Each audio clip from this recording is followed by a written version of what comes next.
All right, and we are live. Welcome to the H&M Sports Academy.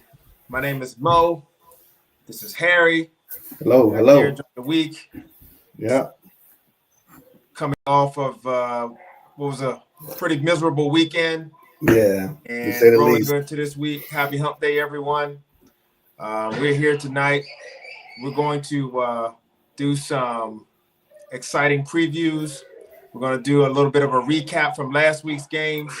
We had a couple of games where the Bears traveled on the road to play the Ravens. The Cowboys traveled on the road to play the Denver Broncos, and both teams were not successful, fell short, No. and that was tough. I would be remiss if I didn't give a shout out to the middies, the midshipmen. The Goats are rolling still, Yeah, undefeated, now a top 25 team, moving along. Number one, first place in the conference in the AAC, a very tough AAC. conference, by the way. It is. It I actually watched is. Yeah. Memphis and South and South Florida, and those are legitimate teams. They're very good teams, Right. and so their South Florida is a top 15 team right now. So definitely a lot of shout out there. We will certainly Yeah. keep following them. But today we're going to recap the losses from the Bears and from the boys. Tough week for us Yeah. and humbling week. But this is the NFL. You don't get long to lick your No. wounds. You got to get going. Got to get back on the horse and get ready for the next week. So here we are. We want to give a quick kind of synopsis of how things went last week. Some feedback there. What's going on, partner? And I think we want to start with the Bears game. That was the first game there, and they traveled on the road to the Ravens. Yeah. And from what I saw, I mean, yeah. the Bears came in ready to go, lined up, ready to get a win. And the Ravens were coming off of a bye, and they really were desperate. They looked very desperate. Yeah. You know, there was some issues there with Lamar Jackson listed Mm-hmm. as a possible start, and all of a sudden that changed on the day Gamesmanship. before. Gamesmanship, man. Yeah, They actually kind of toyed around and they did. acted like he was going to play, and they Yep. had him as full participant in practice when he truly wasn't. So with all of the gambling and all the different things, I think the league is going to come down pretty hard on them for because the rules are pretty clear around That's right. Participation in practice and how you need to account for it. And they definitely were negligent in that. And that's typical. NFL when you're trying to, it's by any means necessary, man. You're trying to get a win. I also heard the rumor they were trying to pressure Lamar into playing, and he just woke up Saturday morning and saw what they were doing with the gamesmanship, and basically was like, "Nah, I'm not doing it." So, either way, I'm sure we spent a healthy amount of time preparing for Lamar Jackson, so it's not an excuse. Still, at the end of the day, it wasn't on the up and up as far as the injury report, right? So, yeah, no doubt about it. And that there's gamesmanship, but the NFL does not play that game, and they're not interested in your gamesmanship when it comes down to the listing of injuries and the injury report. It's a big deal. Mm-hmm. There's a lot, and I mean a lot of money at stake every week. The casinos and the gaming industry marks and changes and adjust their betting lines based on that type of information. Correct. And you do not get to say that by live practice we meant running an all-pro, two-time MVP, probably future Hall of Fame quarterback on the damn scout team. No, sir. I think the line moved from 6.5, and we talked about that. Before all of this even surfaced, we were like, man, that feels a little high.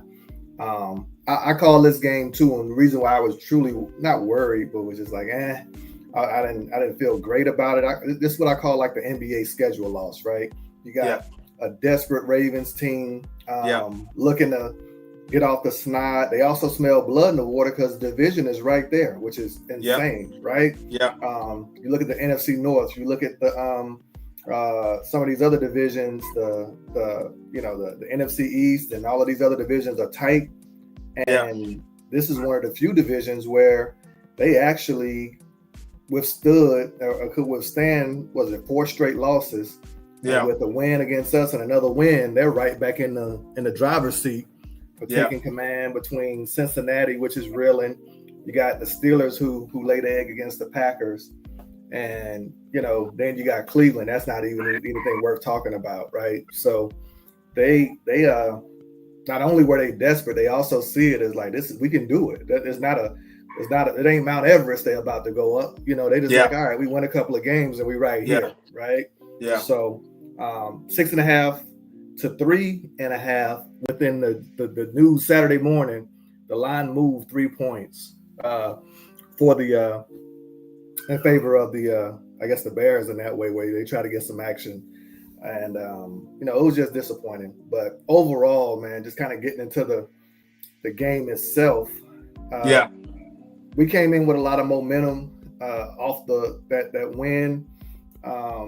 And 4-game heater. I'm feeling great.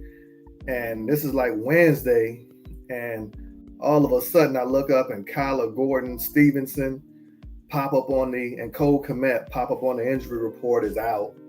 And just like that, our damn secondary is decimated, right? And that's why I call it like a schedule loss. You walk in almost, trying to keep this thing glued together, but it's hard, when you down that many stars. So that's Jalen Johnson that's out. You got Kyler Gordon that's out. Stevenson that's out. And then our other Terrell Smith, we lost him in the preseason. So we're down, all of our really, really good, cornerbacks. And you saw what we looked like against the Saints when we were whole. That was the first time we were whole. And we pretty much, choked the life out of them from an offensive standpoint. They could do nothing, creating turnovers. So to go from that on Wednesday, I saw it. I was just like, it's not a great matchup. And then the whole gamesmanship, would Lamar play? Would he not play? I think we walked in offensively. We looked sharp first 2 series. That's what I was gonna say.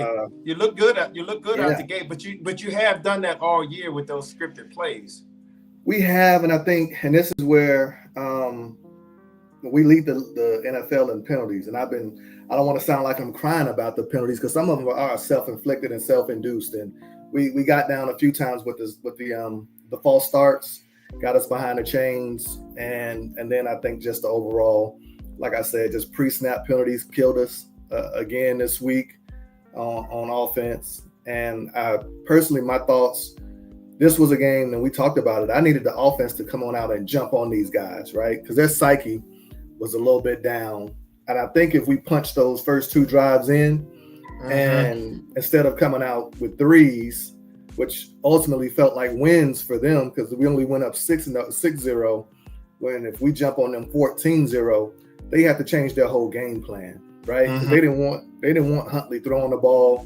They were going to use Derrick Henry, and they were going to be very ball control style game.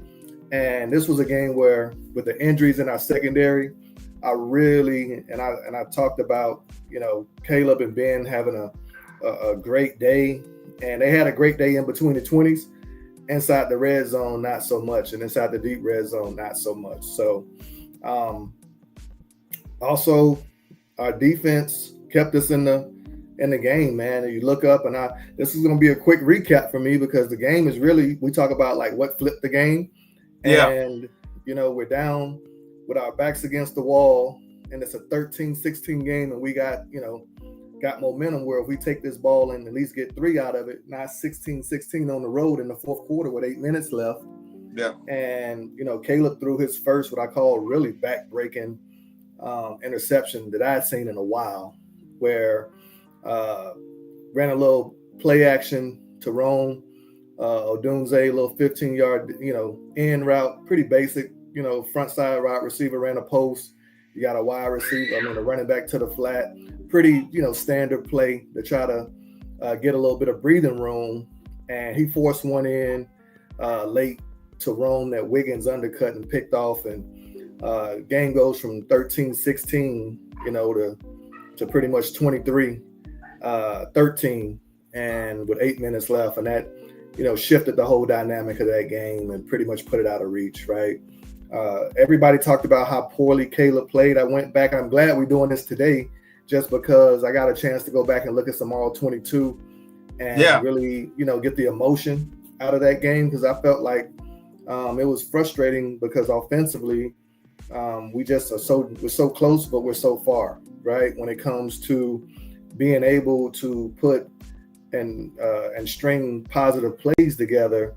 But between the intentional groundings, the false starts, a holding here or there, all of these things disjoint our offense and drop passes. So I went back and looked at the film, and this is probably, a lot of people are going to be shocked. This is probably Caleb's second game, best game of the year, as far as just, getting back there, getting to his reads, being decisive, and getting the ball out of his hands. He had one terrible interception. But, outside of that, it was a pretty clean game from him. So, honestly, I'm encouraged. I'm excited. I think this was almost, and Bears Nation, we got to calm down. We just won 4 games. The NFL is like this. We won for over 5 weeks. And we lose a game, and now everybody, should Caleb be benched? This is the worst team in the world. I can't believe we lost to the Ravens. And I'm like, Roquan Smith is back. Wiggins is back. Humphreys is back. Yeah. The offense, even though it wasn't led by Lamar, I think it was rested. It was healthy. They came in with some new wrinkles. And like I said, they were at home. And this is not excuses, but, sometimes you get in these close games and you don't play clean and you don't get a turnover and you have a back-breaking turnover yourself. This is where you end up. I'm not, writing Caleb off and saying, with Drake May, and I got text messages all over my phone. We told you, Drake May, and all this other stuff. And I said, look, man, 2 different systems. The Patriots, what they're doing is amazing. I think I'm never going to take anything away from any program. It's hard to win in this league, and they're doing it. But I think from my perspective, I'm fine with what Caleb is trying to do. It's complex. And again, I think if we stick to the course, the dividends will pay off big at the end of the year if we can continue to stack a few more wins and get ourselves in the playoffs, because he's going to be more playoff ready with his execution and being able to manage and run an offense, as opposed to, get a signal from the sideline and more what I call college style on the ball, because we know how that goes. Go ahead. How do you think the injuries affected this game, and where did you guys kind of end up as far as that's concerned, coming out of this game? The injuries affected this game. It's going to sound it's a little bit counterintuitive, but we blitzed more than we had all year. We just didn't get home. And Snoop Huntley, and I'm gonna put some respect on Snoop's name. He's another Florida guy, and he's actually a Pro Bowler. So everybody's just, you guys let a backup quarterback beat you. No, Snoop can play. We blitzed him a few times, and he broke contain, and he actually threw the ball very well. He didn't put it in harm's way. And I think the injuries to our secondary caused us to be a little bit more aggressive. So you saw a bunch of big plays that got them going in the game. Right after the second half, they threw a big play out to, I want to say Rashad Bateman. They got them right back in field goal range. And offensively, when you're not scoring points, again, we never really made them uncomfortable to where we had to force his hand to be more predictable. And with Derrick Henry back there, we already struggled to, kind of corral a run. We just kind of got that under control 2 weeks ago, I would say, against the Commanders. And he didn't go off on us. I think he had like 70 yards. He averaged like 3.4 a pop. Yeah. But when you give, 3rd and 2, 3rd and 1, 3rd and 3, everything was so manageable. Yeah. That we didn't have room for error, and it just, it came back to bite us. So it was a huge penalty that was missed, right? They throw a little out route or a comeback route to Hopkins, and he actually pulled a face mask of Nashawn Wright and throws him out of the way, catches the ball, and I'm sitting there, and the first thing pops in my head is, if that was the Bears, I know I would have saw 15 flags fly out. Somehow the ref sees a guy flying in an unnatural motion, and there's no assumption that something happened. There's nothing there to kind of say, you know what, that didn't look regular. Like, his movement didn't even look regular.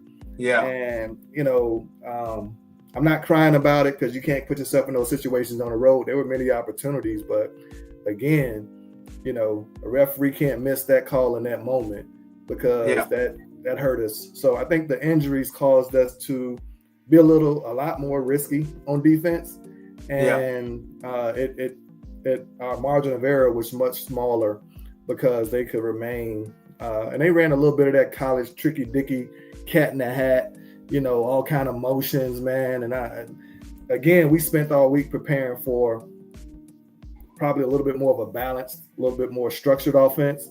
Yeah. And then they come roll out, a bunch of new wrinkles. So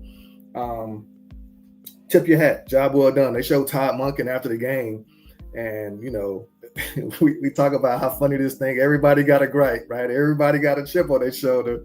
So he dapping somebody up, and motherfuckers been talking about me, man. I showed him that.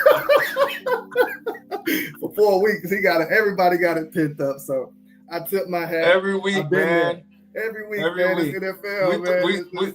We just thought that was MJ. We just thought that was Michael Jordan. Oh my God, no, bro.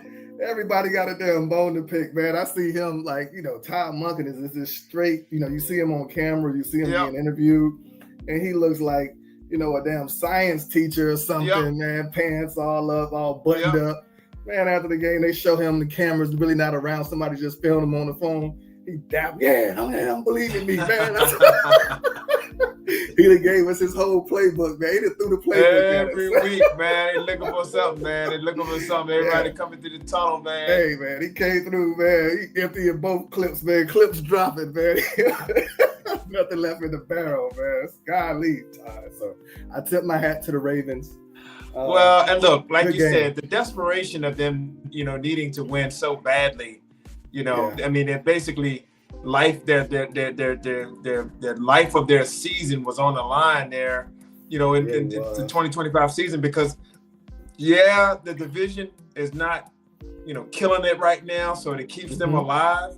Yeah. But as a you're still not in first place, and so you're still looking at a wild card, and it just ain't enough spots when you only got one win. It just, at some point, you got to start winning some games. So, man, you know what? That's one thing I'm happy you introduced me to, which is, you would always bring that up in early week 6 and 7. I'm like, why is he talking to me about, wild cards and you're running out of time. Yeah. And now I look at it a lot differently, right? When these matchups come and you get a lot of teams that you're going to be in the mix with, right? And you losing to them early, then you got some AFC conference games. They don't weigh as much. So every win matters, man. When they talk about, every game means a bunch, they're not lying at all. It really does. It can snowball on you quickly. In a year, you can fall behind quickly, or you can find yourself, stacking and storing away those W's early on, and you don't. They all count the same. Some of them feel bigger than others, but they all count the same in the column. So and paging the Commanders, Jaden Daniels, and all that rah we heard about, raise hell. All right, you got about a week. You got about I think they go Seattle. They Seattle this week or something like that, but they better tighten up, or they're gonna run out of time early. It's get nut cutting time there, because you're talking about a couple of more W's and then you're looking up and you got a whole bunch of losses that you can't recover. Your margin for error is literally zero. Atlanta, Chicago, Dallas, and if they lose to Seattle, these are all teams that's flirting with the wild cards, right? So you talk about tiebreakers. So when we try to give you the guys the knowledge and some of the things that we're looking at, we're forecasting and projecting out. That's one of them, right? You start to run out of time early. Yep. So you close this one out, and we, looking at this one, we'll get into the preview here in a bit, but tough loss, like you said. Maybe some people said schedule loss that kind of walked you into a bad situation, and maybe you start a new winning streak this week. When the Bengals are up. So I agree. It's hilarious though, because at the beginning of every year, you go through your schedule, right? And win loss, and you'll end up 11-6 or 13-4. Yeah. And I swear to God, every time you lose, man, oh my God. It's so pronounced, man. It's hilarious. I'm like, I had us around 10-7, right? So I had to check myself, man. I went and took a walk after the game. Yeah. And with my son, man, we teach him how to ride a bike. And I said, what am I doing? Like, I got to calm down, man. We're not going to win them all. I think it's just the build up. We know every game feels so big and important that you expect to win it, but these other guys get paid too. So like I say, tip my hat. And we move on. We on to Cincinnati. So I'm off the Ravens right now. There you go. And, I am sitting here with my Orange Crush t-shirt on. Yes, sir. Bo Nixon, I know how much how little you think or how much you think of Denver, man. So I know that loss irks you even more. Yeah, it's something about the Broncos, man. I can tell that they don't care too much for us. You know what I'm saying? Right. I just can tell. And it bothers me because we're not, the Cowboys are not in the AFC. We only see Denver once every 4 years. Yeah. And it seems like it's always in their city and stuff like that. But for some reason, there's some type of complex. And, that's one of the things that comes with the Cowboys. And if I'm coaching this team, I always tell them, listen, man, I don't think you understand. There's nobody out there that likes you. Like every team that you play, there's players on the team that's going to feel slighted by you. It's going to feel, they're sick of you. They either don't like your fans or they don't like the fact that they got family members in their circle that like you. And that's all it takes, and it just, you just know that, you feel that. And so, the Cowboys went into a buzzsaw with Denver, and the backdrop there is trying to get over 500, but the Broncos had come off of a big W when they came back and defeated the Giants, and scored 33 points in the fourth quarter. So the question is whether or not their offense was going to stay on track. You start the game off with an interception, so defense is flying around. The offense moves down the field. You're getting ready to go into the end zone, and you're going to give it to Javonte Williams, who also has his own petty game to come back from because he was in Denver before he got injured.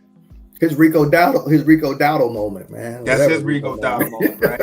He's getting ready to get into the end zone, and here comes the whistle, false start, and instead of third and goal from the 1, it's third and goal from the 6, and now your whole scheme changes, and you kick a field goal instead of going for it because you're saying, hey, we're playing with house money because we stole a possession with the interception.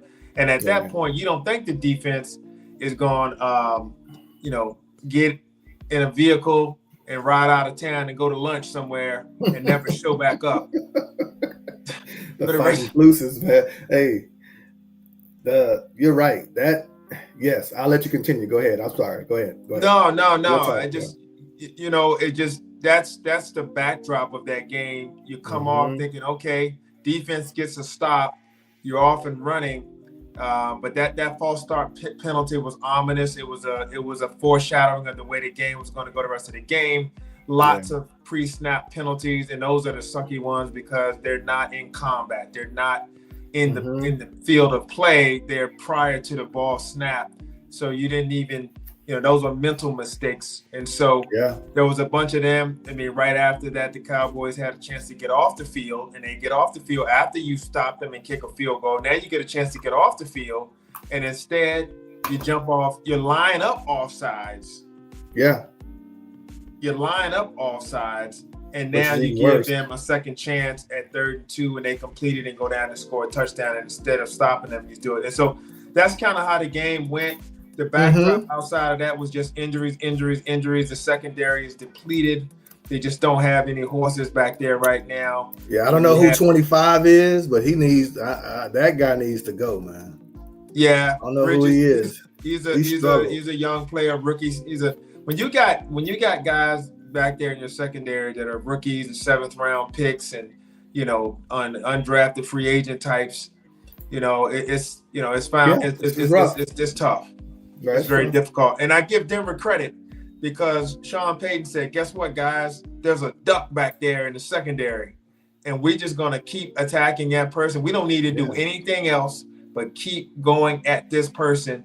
The rest of it doesn't matter. I watched. And I normally don't watch him. It just kind of popped up on my feed. I was interested just because it was showing. It was Acho, and he was showing a breakdown of how Sean Payton, won the chess match with Flus, and he understood some of your checks and some of your calls, and he checked into some direct, either man beaters or cover 2 beaters. Yeah, perfect plays, and you got guys running butt naked, wide open, starting off an empty, right, and making you declare your coverage, and then being able to, because they're at home and they're operating with silence, with relative silence, right, getting into their checks, and Sean Payton is probably one of the best play callers in the game. Schematically, he's able to, especially when he gets that momentum going downhill, which I thought he did with just through the injuries. He knew he had some sitting ducks out there and some guys who, probably on a normal Sunday and wouldn't even fast forward this game in 4 or 5 weeks, they wouldn't even be out there. No, but he put some guys in conflict and basically put them in situations where whatever they chose, it was going to be wrong. So again, Flus is kind of reminded me of Daybor, man, out in Alabama. Every week, man, is could it be? Are you on the hot seat or are you not on the hot seat? Yeah. And this was a game, I think, for you, at least for me, we were like, we're pretty interested to see how you guys show up against a pretty, formidable offense that really hadn't got going yet either, right? They put that 33 up against the Giants, but that felt more kind of, desperate, trying to claw their way back in as opposed to they started clicking. Executing. Yeah, instead of just executing at a high level.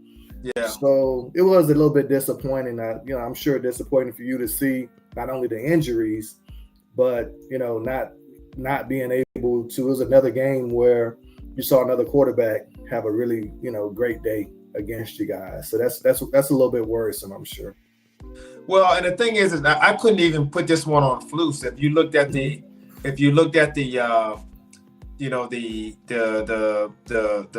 the defensive percentages as far as man versus zone, blitz versus not, different types of coverages and different types of blitzes and different types of games that he tried to play up front. It just it didn't work. And we already talked about those 6 seconds when you're on a passing play, and the first 2 seconds belong to the secondary. Right? They have to hold their water and cover for 2 seconds. If you can't cover for 2 seconds, it doesn't matter what the defense does. There's only a few pass rushers in the NFL who can get to a quarterback in less than 2 seconds. And we let one of them go, by the way. But that was what you had to do because he was covering up for all of your other holes. And the reality is this defense. You know what? I've seen some statistics. Yeah. The defensive ends for the Cowboys aren't even close to at the bottom of the league when it comes to pass rush, win rate, and pressure. They actually get pressure. but it doesn't matter because the DBs are beat so badly that the ball is out before they can do any damage to the quarterback. Yeah, And or so schematically, it's a zone. So by the time they get there, the ball is already predetermined to an open vacant area. And that's right, with no contest, with no contest. And so that's really the issue is, when you got a guy like Bridges out there, you can put a little bit of pressure on the quarterback all day, but if he's already beat within the first 1.5 seconds, it just doesn't matter. Right. I was looking at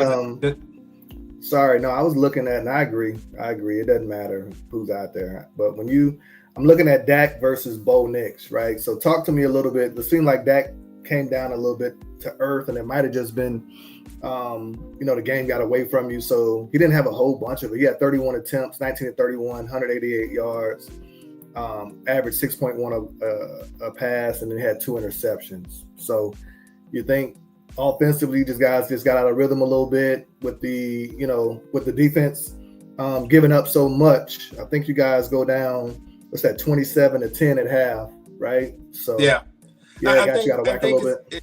It's not enough. Listen, give all the credit on the other end to Denver. They have a top 3 defense, like based on their statistics, their rankings, their performance. They're a top defense. Went down too. Yeah, they got dudes up front who can pass rush. They had some injuries in the secondary, but they still have a good scheme. Their play is solid all the way around, and so I think for the Cowboys, it just was lack of what I call bites at the apple. You just don't get enough attempts when you have a defense that keeps giving it up and giving it up and giving it up. When you get the ball back, you're just behind, and now you can't have any balance. And I think, the offense had their moments, but I don't think those moments are moments if your defense is getting some stops, okay? Right. Because you'll get a second chance at the bite, or a second bite at the apple, if you can get a few stops. But if you can't, you literally have to play, mistake-free football, and you're not going to do that against a defense that's that good, unless. Go ahead. No. Go ahead. Finish your thoughts. Sorry. Go ahead. Unless you have more opportunities because your defense is creating them for you and giving you a chance to maybe have a short field, or get the ball back on a 3 and out. So you kind of screw up one possession, but you get the ball right back. None of that occurred. It was just touchdown, field goal, touchdown. And so when you get to that point, your offense just has a limited amount of possessions, and your margin for error is small. And so now each interception or each fail, and I will say, I did not like that Shoddy in this game wasn't comfortable going for it more on 4th down. This was one of those games where you kind of you had to say, look, man, we're going to have to take some chances here because our defense is just not able to hold their water. We're going to have to take some chances and go for it. And there was multiple times, 4th and 5, 4th and 2, 4th and 6, and it just they wouldn't go for it. And I think that hurt also, because at this point, the defense was telling you that they were not going to be able to get the stops. So punting and playing field position just wasn't going to be, on the table in this particular contest. Yeah, I agree completely. And this is where, now I was kind of alluding to what we talked about a little bit earlier, which was fast starts, right? And I think Denver came out with the mindset. They knew how dangerous you guys were on offense. And they said, hey, we can't get behind to the Cowboys the way we got behind to the Giants and expect to walk them down like that. Yeah. When I was talking about the Bears and the Ravens game, we needed that similar kind of start to shift and get you guys out of, I think they got you guys out of balance a little bit to where Williams only got 13 carries. And it feels to me if I would have looked and say, hey, how did the Cowboys win this game? I think it would have been controlling the clock and running that ball and then letting Dak, do his thing when he had to. And by them jumping on you guys earlier, it did exactly what you said. It limited your possessions. Yeah. And they were finishing drives with 7, where you guys, even when you got going, it was a little too little too late, right? The start was so fast that you both running the same speed, but it doesn't matter now because they just already got that head start on you. So it's big, man. When you go in and you look at both our rosters, I was thinking about it. Everybody doesn't have a perfect roster. I think some teams have better, stronger rosters than others. But I will say this about the Cowboys and the Bears. I think our strengths and our coaches are going to we're going to find out how good our coaches are, because they're going to have to your point of what you just said, certain games, they're going to have to lean into ways to try to close that roster, what I call a gap or talent gap, right? Yeah. And this was a game where you're like, we got to be aggressive as all hell to, jump out, get on them, and then take control. With the Bears, similar. You got the defense that we know we don't have a great pass rush. We know we're a little beat up in the secondary. Offense can't come out sputtering today, right? And I heard Ben Johnson, I hear Shotty, they talk about, game plans that are specific for opponents. So they get it. They understand they're not married to a system where we're just going to do this over and over. Yeah. But I do think, and it's not easy to do, so I'm not saying it's simple.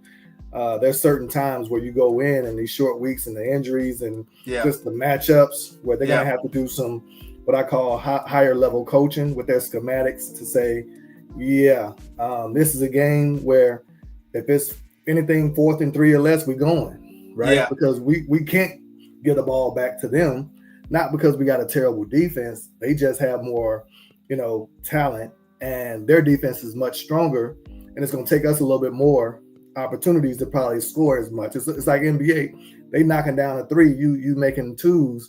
Eventually, it's going to come up and bite you. So, not an excuse, just the reality. This was a game. That's the reality, man. You couldn't afford to come out of this game and get behind early against them, because you got a few things working against you. They have a really great defense, so when you get one-dimensional, that plays right into their hands. Yeah. 2, the altitude, right? Yep. So the longer this thing goes on and the faster the pace, that burns you out. And then 3 is just the overall, the roster kind of talent gap with those injuries. It was a little bit of a recipe for disaster. So not all on flus, but it didn't bode well how you guys showed up with the defense. No, it didn't, and that's it'll be a lessons learned. And like you said, you have to find a way to move on to the next week. So we already buried that tape. We put that thing in the rest, threw it in the ocean, and so we gotta move on, man. Forward, try to get healthier. You know what I'm saying? And that was it. And so 44-24 was that game. Mm-hmm. We saw some things there, saw some good things, but at the end of the day, just wasn't enough, and just fell behind. Legs were too short to keep pace. So let's just project here going into this week. All right. Yeah. You got the Bears going to Cincinnati. Yeah. And hold on. So before you get started, man, the NFL is so damn cruel. We got a beat up secondary. And who do we go out of all the teams that we go see? Yeah, they come with Jamar. Here comes Jamar Chase and Wiggins smiling ear to ear. Yeah. To come, they picking us up in limousines at the airport. I don't even know what the airport is in Cincinnati because I've never been there before. I hadn't even had a layover in Cincinnati, but I had no reason to be in Kentucky anywhere near that place. But hey, man, goodness gracious. Out of all the teams to see, I'm like, how do we draw this, man? This is crazy. So, yeah. And sometimes that's what it is, man. It's like it literally is, what is your weakest link and how strong is their link? And are you able to mask your weak enough link to not let them overwhelm you?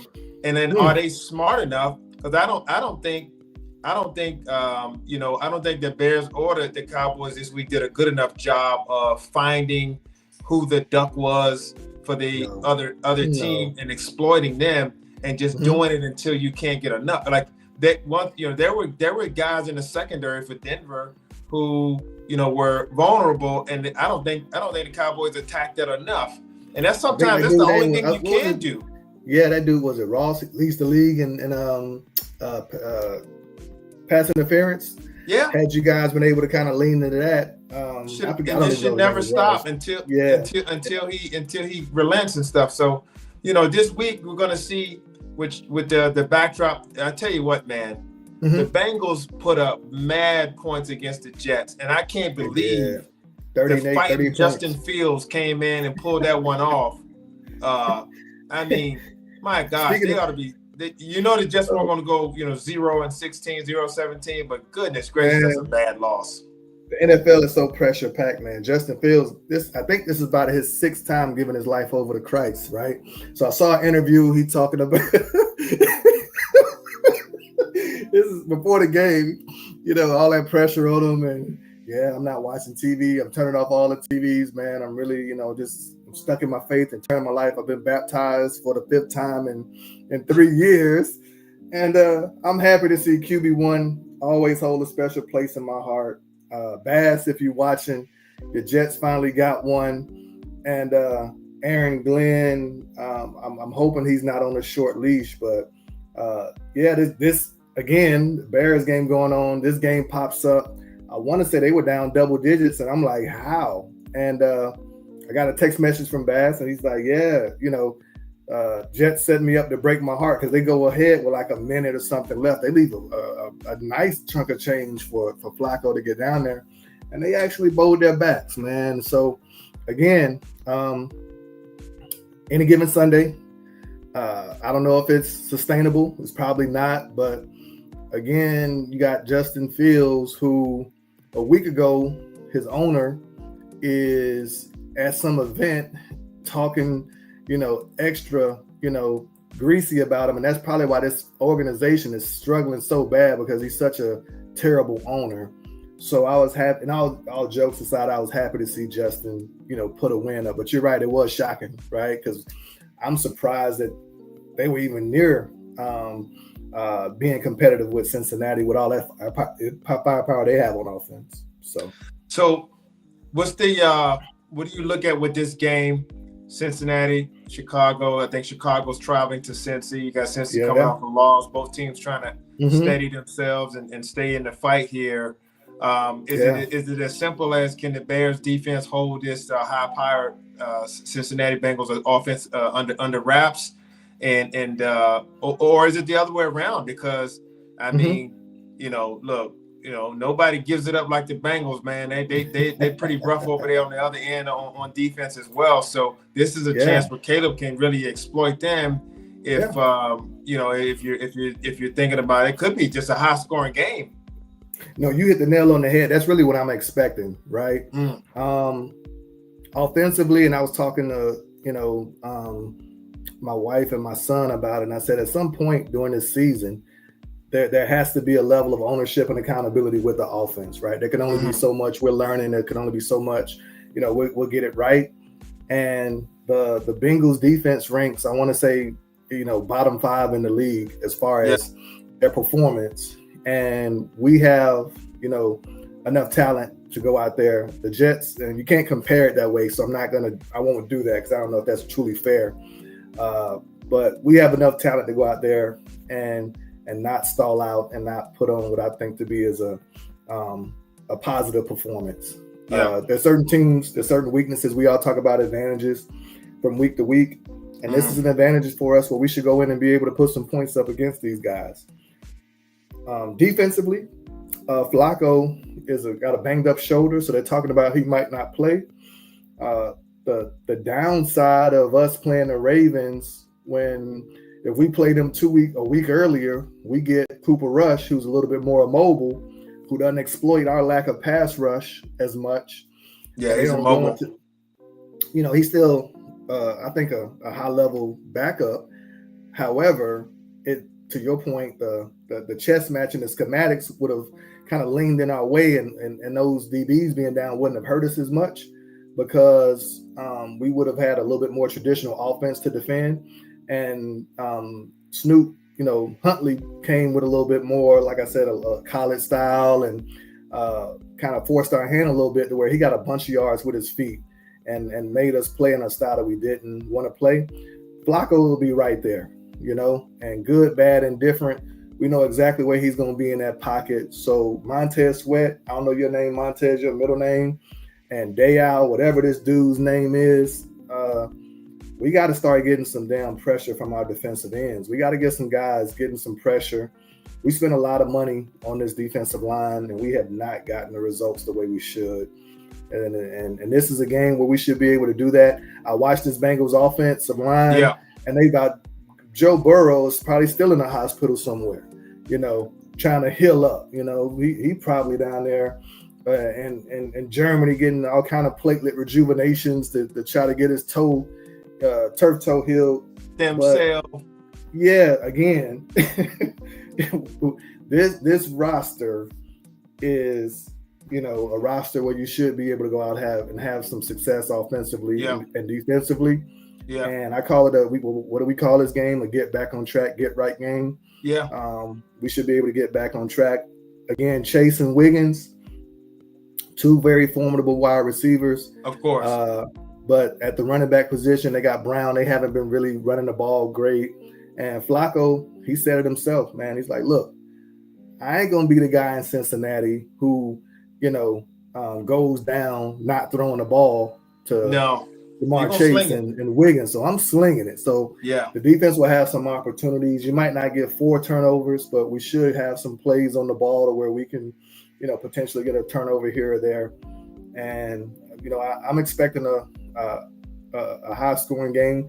We actually went out and we need a little toughness in the secondary. We got CJ Gardner-Johnson. The Gardner. The Gardner, he a little prickly. He they asked him, and you're gonna be ready to, when will you be able to get up and running and playing? I'll go Sunday, So since Ryan Poles has been our GM, he's been very, very direct, and his prototype has been very high character guys, no issues. And Bear Nation circles, there's been, questions who's running this team. I think this is a clear indicator, Ben Johnson, because we all know CJ Gardner-Johnson. They ran him out of Houston. Philly, he won a championship, and they couldn't get him out of there fast enough. So it's not like he's the best locker. Loved him in Detroit. I think we both played the game. You got to have a few guys on the edge like that to balance out. You can't have all choir boys. You got to have a few guys that stir it up a little bit. And I think, where we are right now with Kyler Gordon being out could be indefinitely with these. He's got a calf and a groin, so we put him on the IR. I think he gives us. He's multiple. He can play and between safety and cornerback, he can fill many spots. He's smart. He's aggressive. He stays pretty much healthy. And at the end of the day, he's a cheap rental. Considering we didn't have to give up any capital or assets to grab him. Yeah, and that's the big thing. You don't want to start, sacrificing future capital and stuff for someone that's going to be a rental player. It's okay to do it if you're going to get someone that's on contract and get them for a couple of years. There's something you was talking about, like with the Max Crosby. Max Crosby on a contract for like 3 years, so you get him. That's a good deal. But if you're just going to get him for the season and you're giving up capital, that's a tough goal. That's a real one. So. What does it look like? Tell me what it looks like if the Bears are going to win this game. What's the story look like for that? We clean up the penalties and the self-inflicted mistakes. Ben Johnson called the team out and the leaders out and said, hey, at some point the coaches can harp on it. The coaches can talk about it. At some point the locker room has to take ownership and get that done.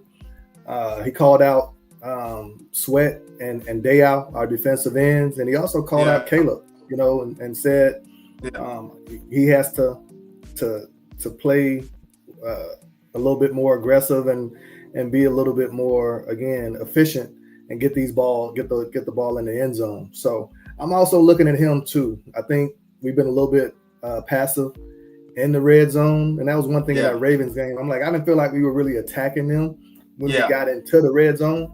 So I'm thinking you're going to see Ben be a little bit more aggressive to try to get the ball in the end zone. Swift has a groin. I don't think and that hurt us too. I didn't talk about it, but he didn't have many carries last week, and we started Manungai, our rookie. So I think we were playing a little bit. We're struggling a little bit with the health of our running backs. Yeah. So, what's it going to take? A Ben and Caleb game. This is our second one in a row where our defense has carried us for 3 weeks. They carried us for a month, really. This is where you need your offense to pick it up and do the same. So I think if we win, we'll see our offense finally come to life and give our defense some what I call a little bit of a breather and some support. Yeah. I'm expecting a high scoring game. I'm thinking, 31-27, Chicago Bears. Sounds good. Yeah. Sounds good. Okay. What about you, man? Let's talk. You guys going Monday night, right? Yeah, Monday night, Cowboys host the Arizona Cardinals. So it's nice to be home.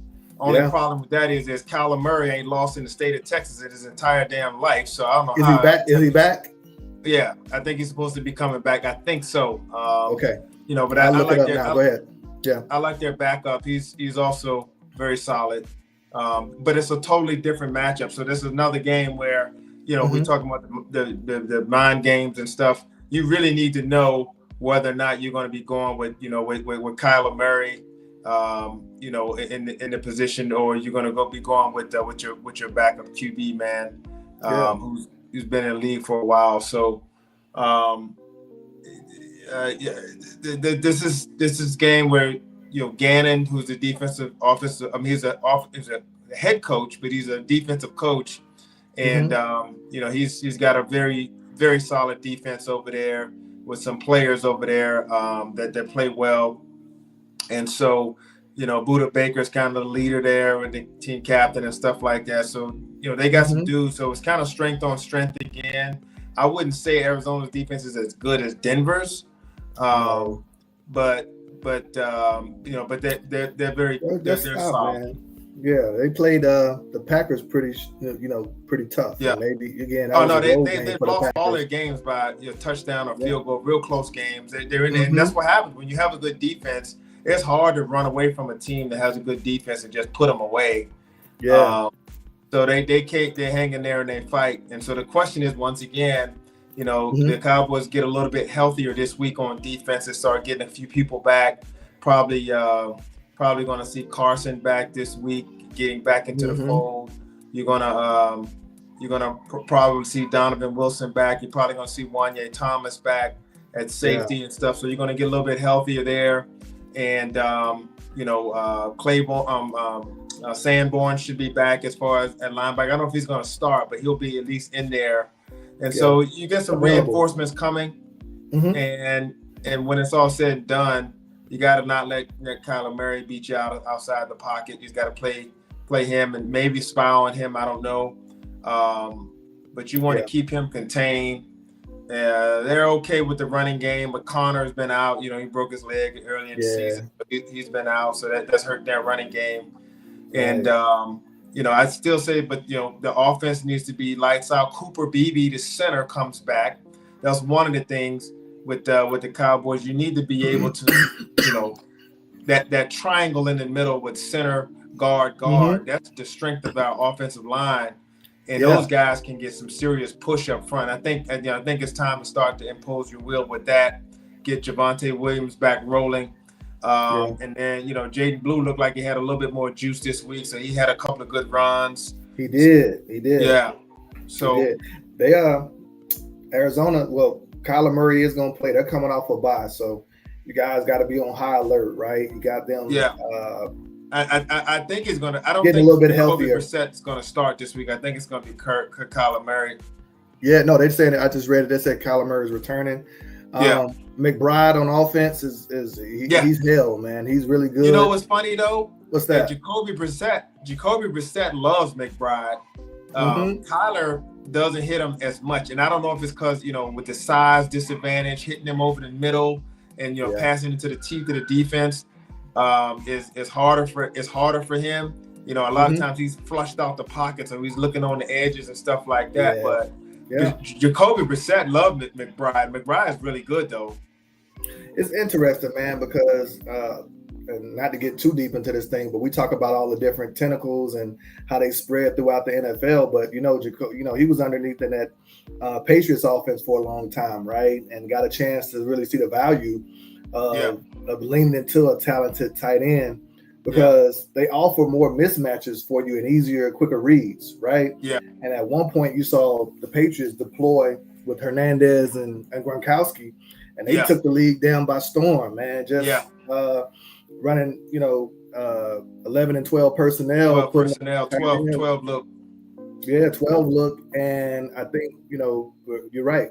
Jacoby Brissett was very adamant about finding him, whereas you get Kyler Murray, he's a big game hunter. He want to hang that down, he want to put the big antlers on his wall, and he wants it to come in a certain way.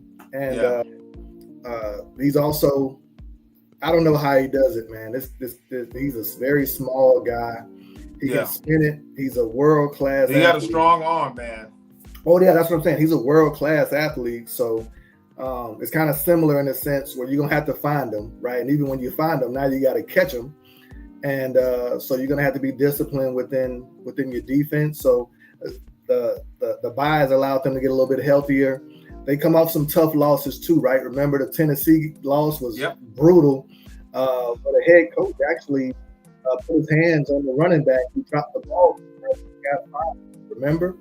And then they lose to the Packers on the last drive of the game, and they go into their bye. So they're not terrible. I think those two losses, I got to stop. And I told myself I'm going to stop doing it, but there's this guy, there's a page on X that shows your team's record if the outcomes flipped on the last possession, right? Yeah. And they're one of the teams who goes up. They were one of the teams whose win-loss total goes up like 3 and puts them directly in the playoffs, man. So don't want to live in the world of what ifs, but it just goes to show how close and how thin these margins are. So because they're so good on they're very good on defense, and so you're never going to really put them away, you know. And so this is a game where the offense is going to really have to flex its muscle here and show something.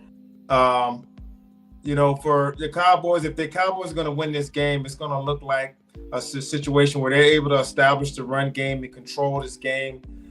They're able to move the ball offensively and get 7 and put the Cardinals in a position where not only are they one-dimensional, but they got limitations on what type of play they can use as far as how they can move the ball down the field. You're not going to let them get the quarterback scrambles. You're going to make him have to hit it and try to get it in there, fit it in there to Harrison, who's excellent, and Wilson, who's excellent, and stuff like that. So that's what it's going to have to look like. But I think the Cowboys do play well at home, and I think I look at this game, high scoring. I think the offense is almost every week just scoring 40 points in Dallas. So I feel like this will be the similar situation, 41 to 31, and I think we go into the bye with a nice little win. Defense is still a question mark, because Arizona ain't putting up 31 points on most teams, but they'll put it up against us just trying to keep up. Yeah, I'm looking at I'm looking at their schedule, man, and 49ers, they lost 16-15. Seahawks, they lost 20-20. Titans, they lose 22-21.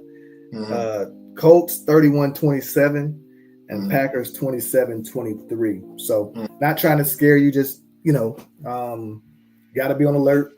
I know what their record says, but I think this team is much, much better. No, they are tougher than what their record is showing. I mean, we are, what your record says you are. But I think this is a situation where they've been playing some really tough teams here the last 6 weeks. And you guys, I do think this, right? coming off that loss to Denver, and like you say, teams get energized going into the bye, and everybody's going. The Bears had an earlier bye, so I don't think it felt as big as it does for you guys, right? Because I think if you guys get a win, then you're like, all right, we get a win, we get a week off, we get healthy, and now we kind of push through the second half of the season. So I think the desperation is going to be high on your guys' end. Yeah, I expect a much better, cleaner performance on offense. Yeah, defense. I'm gonna be honest. I gotta see it, right? It's a wait and see approach there. It's the wait and see approach there. I'm just to your point, health. Who's going to be available? I hadn't looked at you guys' injury report. You probably have looked at it. Yeah, but I'm concerned about Flus and his ability to get you guys to a point where at least if you holding guys within the 20s, I say 22 to 23 points a game. Yeah, you guys win a majority of your games, and I think you guys I think you guys walk into the playoffs. Yeah, this 30, 35, 40 stuff it's not sustainable. It's too hard. It's too much pressure on your offense. Yeah. So you need a big performance from your defensive guys to step up and send you guys off into your bye week in a positive light, and it gives you a chance to do some self-scouting. I think you'll come out of the bye with a little bit of self-scouting intel, so you'll probably play very well coming out of your bye as well. Just from kind of getting away from some of your tendencies and changing some things and a few wrinkles. So it's a big week for you guys. So I'm expecting, and it's the bright lights of Monday night. And I know how much everybody, to your point, everybody loves to beat Dallas, and this is another team coming in that's gonna be, you're gonna get their best effort, right? You're not gonna get the a 2-1. What are they? 2-1, 2-3. You're not gonna get a 2-5 effort from them. You're not gonna get a high level effort. So you got to be on the ready to go. For sure. Yeah. All right. Well. All right. We got You want to talk Lakers a little bit, or you want to get up out of here? Yeah. Right now, the Lakers are getting ready to play Minnesota. We're not gonna cover too much. The Lakers are getting ready to play Minnesota. Hold on. I almost forgot, man. I forgot my prop for the week, man. Before we get out football, man. Never fear. I'm always here. You and I. This is the hard hat. We got to get back to our roots, man. We got to grab a lunch pail. We got to get back on it. Get your PPE out, man. I got my vest there somewhere, but hey, man, we cold bologna sandwich, some water, some crackers, some potted meat, a 4 a.m. wake up, and a return home at 7:30. Take a shower, get back in bed all week, fellas. I know y'all hear us and out there in Cowboy Nation and the Bear Nation. Everybody, get your hard hat, man. Don't worry, we're gonna be okay. We just got to put a little extra work in. Disappointing weeks, but we'll get back on track. We just got to work a little harder. So grab your heart. If you don't got a hard hat, then stay your ass inside. Don't even come out here, man. We got men working. This week. So go somewhere. You know what they say, life's tough. You know what they say, life's tough. Get a helmet. Right. So I got one. I know you got one floating around somewhere. Oh yeah, I definitely got one. Yeah, for sure. All right, so Lakers. Sorry, I cut you off. Lakers. Yeah, right now with the Lakers, we just getting started with them. They got a lot of guys injured. They got like 5 dudes out for injury. They're playing Minnesota tonight. Minnesota's got Anthony Edwards out tonight. So we'll see how that plays out. But I think with the Lakers right now, they're just trying to basically hold the fort, stay around 500, and get some of their reinforcements back for now. And so this is really where we are with the season, just hanging in there right now. The West is tough, but no one's run away and hiding right now. There's a couple of teams that San Antonio looks good and so forth. But end of the day, if the Lakers can squeeze this one out, I think this is a big one right here to stay above 500 and do so. But it's going to be tough. You're on the road. You're in Minnesota, and they need a win also. We've already beaten them once, so they probably want to get back with us. So tough situation there. But let's go, man. See what Austin Reeves gives us. See what the bigs give us. Ayton gives us. But I'm excited about the season with the Lakers. I do think that once they get healthy, this team could got a potential to do some damage, man. Yeah, I got two things, man. So we're accountable here, and I owe you 10 up downs, man. I got some extra burpees for you because the Lakers don't come on at 10 o'clock out here, and we were supposed to do this. I want to say the Monday night, and we had it all planned. Man, I got in bed and I heard, I saw the injury report and who not playing. I said, I'm just gonna rest here for a little bit. Man, I wake up at 5 o'clock in the morning. I was, golly, I'd have missed everything, man. So missed the whole thing. I'd have missed the whole thing, man. So my son, I go out to his practice, and their punishment, they had them guys crawling like seals, man, out there. So I'm gonna go out from my front yard and give you some seal crawls, man, for blowing it, not showing up to work the other night. But the Lakers, I can't lie, man. Bron is my guy. It's almost like when Bron is out, I'm out. So I just haven't been able to flip that switch just yet for the Lakers. Yeah. But I don't know if you saw it or not. And I know we got to get out of here. Yeah. But Michael Jordan was on the NBC broadcast yesterday, and for the Bucks and the Knicks game, and they had a segment for him because he's doing some analyst work. Yeah. And he was in not color commentary, just analyst work. And he talked about load management. And he was like, man, basically in so many words, he's like, load management pretty much to me is a crock of, bleep, Yeah. It's not truly, there's no medical information there that really shows that it really does anything. And he said, man, I just love the game. And I love what, I didn't want to miss anything. He said, I turned my ankle, and a guy came up to me and was like, hey, man, you turn your ankle, you can sit down next to me and, not play. And I'm like, nah, man, I'm trying to prove. And he's like, nah, man, I'm trying to prove myself. So I said all that to say it got me thinking, and I go, Jordan is he's a different kind of guy. I think some guys heal differently and their tolerance for pain is different. So I'm not going to hold everybody to that standard. But I'm in a camp of like, how in the hell we 2 games in and we got 6 guys down with soft tissue injuries and all these weird things going on. And some of these guys set out of camp and they still got injured. Yeah, Maxi Kleber, he's been out since the trade. You got, Smart. We saw his style of play. Yeah, we knew that was coming. And I sent you a text. I said, I love his. What did I say? I love his effort. And toughness. I said he won't be healthy long. And sure enough, 2 games later, he's floating around in the ice tub somewhere, fighting off Gabe Vincent and Luka. They all in the tub, man, trying to kick each other out because there ain't enough damn room in the damn tub, in the cold tub. Yeah. So I'm a little bit disappointed in the start, not at them.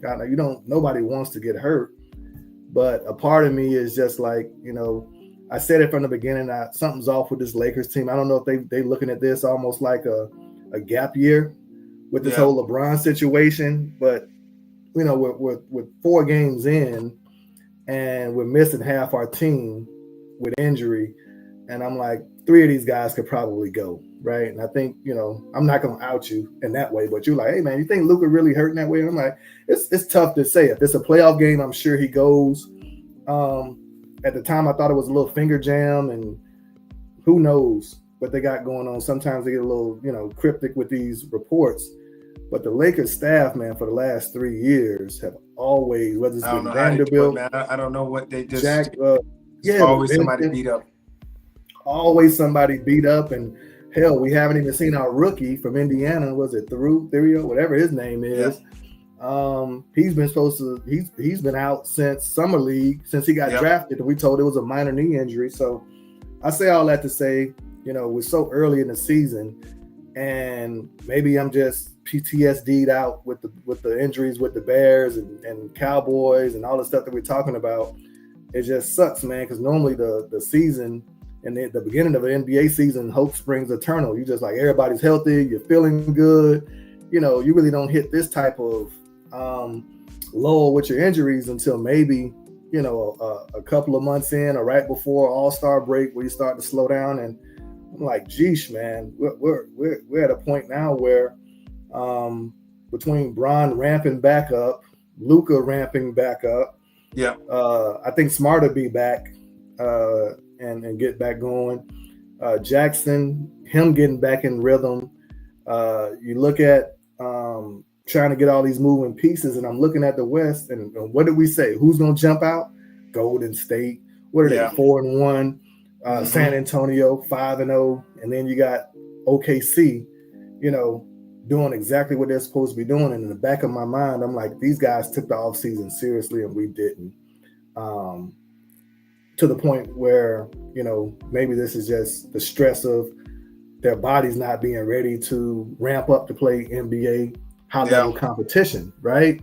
Yeah. So it's a little bit disappointing in that way. And like I said, I apologize. I couldn't, it's hard for me to stay up to 1 o'clock, for Austin Reeves and the damn Dalton Connect show against the Trailblazers. I can't.